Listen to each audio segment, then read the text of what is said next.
I was teaching high school drama in the 2000s. Around 2004, I was going to stage one of my original plays, the Nina, the Pinta, and the Cesar Romero. A play I'd written for grad school. A play based on the voyages of Columbus, where in one of them he was thrown off his ship by his crew. He was suffering from malaria, and while he was floating offshore, he hallucinated that he saw God, and God convinced him to keep on trying. So when I staged the play, I was wondering who I could get to play God. What if God was this tiny girl with a high-pitched voice?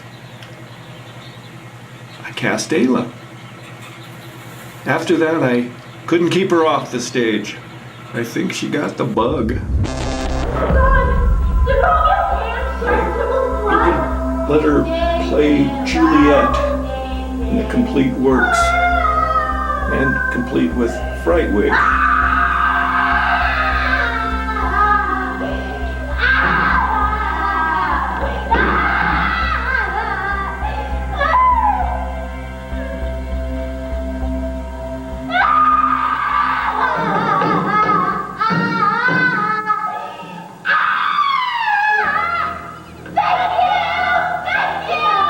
And on the Patrick McElwee Funtime Happy Hour cable TV show, she and Lexi and Jackie did a choreographed version of a theater game.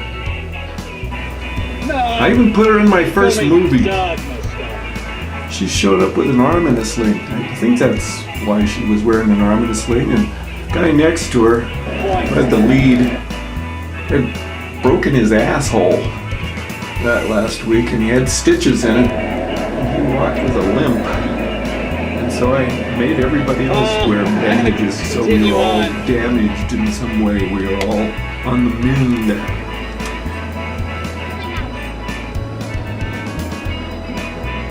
This? My house? Yeah. Oh, I get it. No. Why'd you even bring us out here? I even got her and her boyfriend and Roby jobs as leprechauns.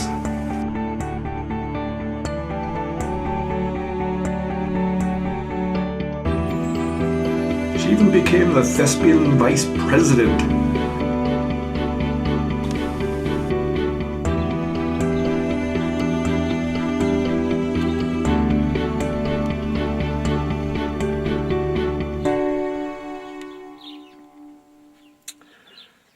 Ayla's personal essay. Love. Love. How could such a little word mean so much in one person's life? What is love anyway? The dictionary defines love as a strong affection for another arising out of kinship or personal ties. Wow! That definition does absolutely nothing compared to the feeling love brings. Do you think it's possible to be in love with two people at once? Or possible to be in love with a memory that you hate to think about? Sometimes I think I'm crazy because I think of the same exact moment every second of the day. This one thought of a warm summer day lying next to the person I love in the middle of the football field at lunch, looking at the clouds, not giving a damn about what anybody else is doing because I'm so content with my life. Then the thought of reality floods back into my brain and I realize it's only a memory. And my life, if different now, that's always the worst part. I miss him, or maybe I just miss the feeling he brought in my life. It's been a year now, and he's moved on. Why can't I do the same?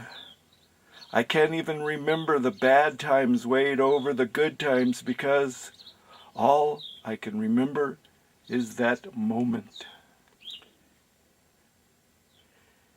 And his face. You forget a million things during a lifetime. How long will it take me to forget him? Love means confusion, fear, greed, hatred, deception, loneliness, the feeling of being empty and dark. Ayla called me out of the blue. She said she and Lexi wanted to meet me for lunch one Saturday. And I said, first I have to coach my son's basketball game. She says, oh, I'll come see that. Good game, Hudsie. And so I had her film the game. And when the game was over, I brought the camera along and she let me film her. So what are you getting? What are you getting at McDonald's? You know what? I like the cheeseburgers with no onions, and I really like the chicken nuggets, but sometimes they have like little fat chunks in them, and like when I feel the fat chunks, I get so disgusted. I can't eat them anymore. I can't eat any more of them. So I think I'm just gonna go with the hamburger to make, just make it plain and simple and some fries. Would you like a hamburger, Lexi? You can just share the fries with me. That's usually what we kind of do. Getting chicken nuggets. Oh, well then nobody's on my side today.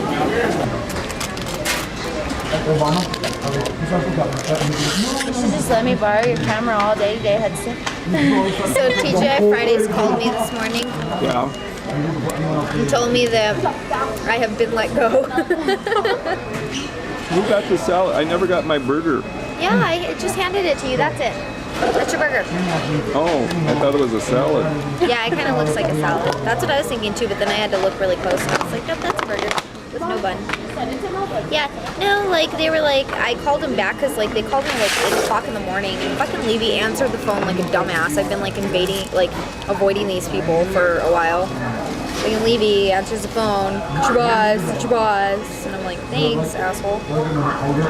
And they said something about being let go or something. I called them back after I was like awake and stuff and like getting ready. I like talked to them and they were like, no, we're just kind of like waiting for you to be like mentally stable. I was like, because I went to stay at the psych ward and I love Fridays. I've devoted so much time and effort into Fridays. I was like, I'd like to work there, but I don't know what's going on with my meds. And they were like, no, they were like, we don't want you to like quit working here. They were like, we're just gonna let you go for a while so you can like get adjusted with your job and whatever. Do your thing. So he films me and he doesn't even ask me questions. What am I supposed to say to you? Because it's a documentary of your life. A movie of his past. Of my life. I like So bread. he wants to hold a tournament, but we need some commentators. Pills. You're addicted to Xanax. Pills like rule my life for some reason.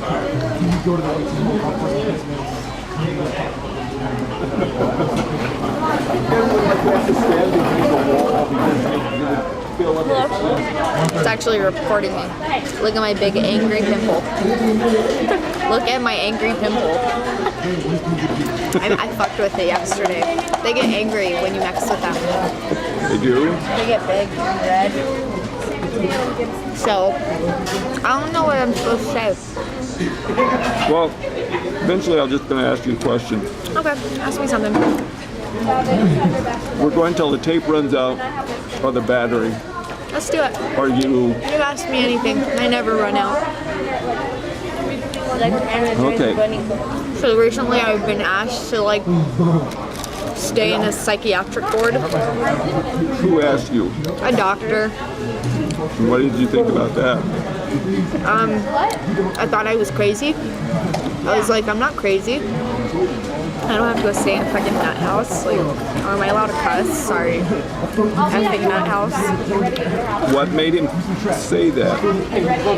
Well, I don't know, cause like they were like making me really frustrated, cause like I was in there and like they like bring this like guy in, and he like it frustrates me because they've put me on. Okay, so first I would just put on hydroxy. Okay?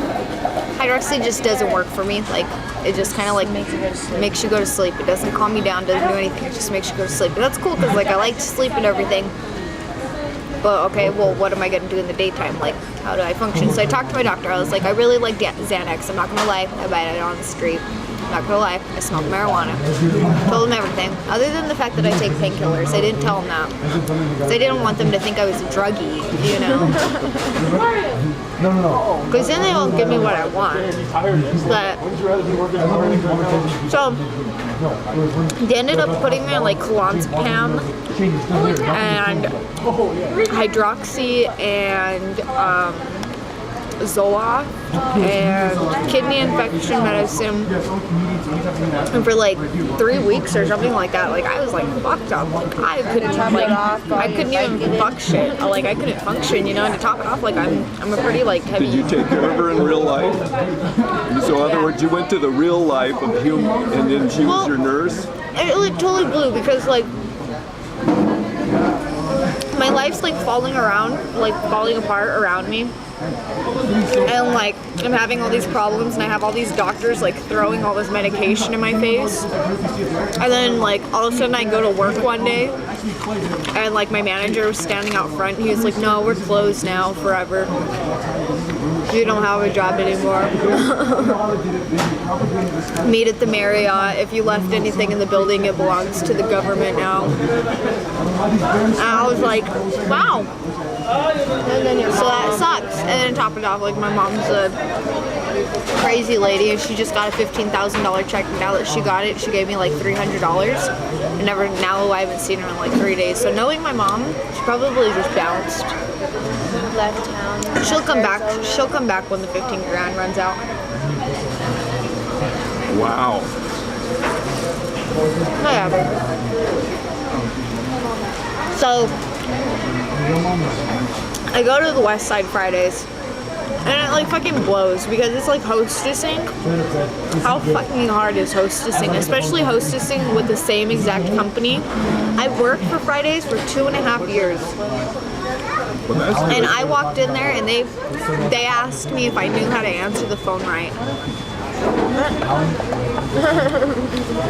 I was like at the top of the chain at my other work. Like I had my managers like wrapped around my finger. I was the first person to get like my schedule of choice. They had no problem when I didn't want to be at work. I didn't have to be. And when I wanted to leave, I left. You know, like I was kind of like I was the one in charge of myself, you know?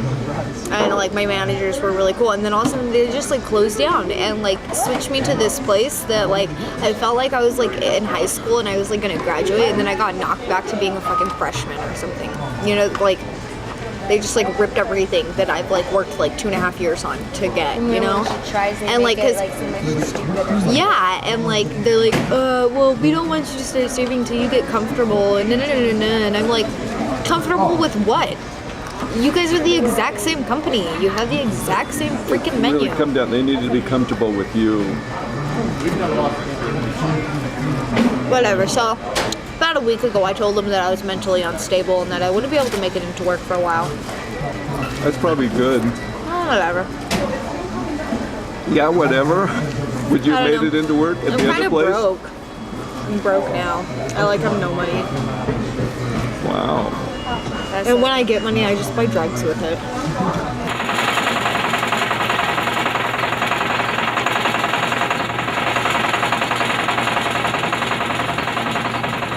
Probably isn't the best thing. So, how is adulthood? It was alright before my mom got here, and then I became a mom. You get this, somebody forcing you into a mom status periodically, don't you? It fucking blows, man. Epic blows. So what do you really want to do? What would make you happy? If you were to follow your bliss, what is your bliss? To find a guy that I really like and that I'm really proud to be with. Because like Levy's a cool guy, but he's not like the kind of guy that I'm like proud of. And like I like to be really financially secure, and I would just like a credit card and like some kids maybe. a really big house to decorate and do craft projects and acting and take care of my kids and live my life. And my husband can work all the time. That'd be cool. That'd be pretty chill. And then we could get a divorce and I could just take half of his money and his kids. So what's keeping you from doing that now? Well, I mean, Alan's a good candidate, I guess.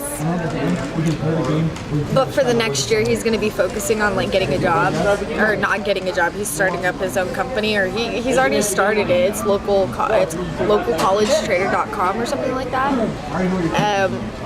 So he like gets a lot of money like for that. And plus he's like crazy smart and he's an accountant, stuff like that. So I mean, he's like a really smart guy, and he like goes to Chicago like once a month, and he's like always doing his own thing. So I guess he's like a good guy for that, because like he's like not constantly around me like Levy is. Like Levy's always demanding attention, and I'm more like, no, give me attention and ignore me sometimes so that I want you, you know? Like I don't want you to always be there, or like that gets boring, you know what I mean? But then Levy just gives me money when we get upset or when he thinks he's gonna like lose me, so I can like decorate the apartment and stuff. Like 2 weeks ago he just like gave me like $200 just to like decorate our apartment, so it was pretty cool. Because I told him things weren't working between us. But whatever. And then I've been like staying at Alan's house, and I don't know. Wait, can we call her? He says he really likes me, but I don't know if he really likes me or his penis really likes me. Hold on, I'll give you 2 So, you know what I mean? Because like you never really can tell like shit. I've only worked with this guy for a few months, and then I've known him for how long? So like really, can I honestly believe what a guy says? No.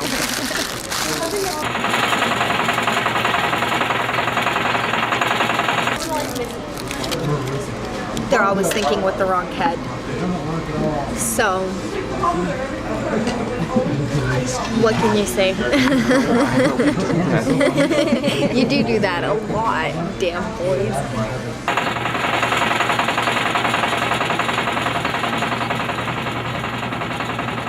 Chris finally got a hold of me.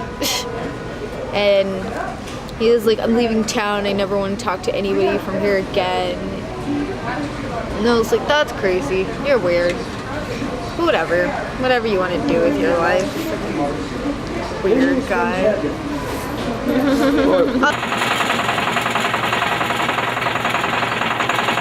I would give anything for an iced coffee right now. You want one? I can't have one. Oh. I have a kidney infection, so that means I piss blood. And like they gave me medicine to take for 10 days, and then like it went away for 2 days, and I drank some Jack and Coke, and it came right back, and now I'm pissing blood once again. So here we go. Now I'm on Cipro, some, I don't know, it's an antibiotic. Before they had me on Daxitrim or Dexa something.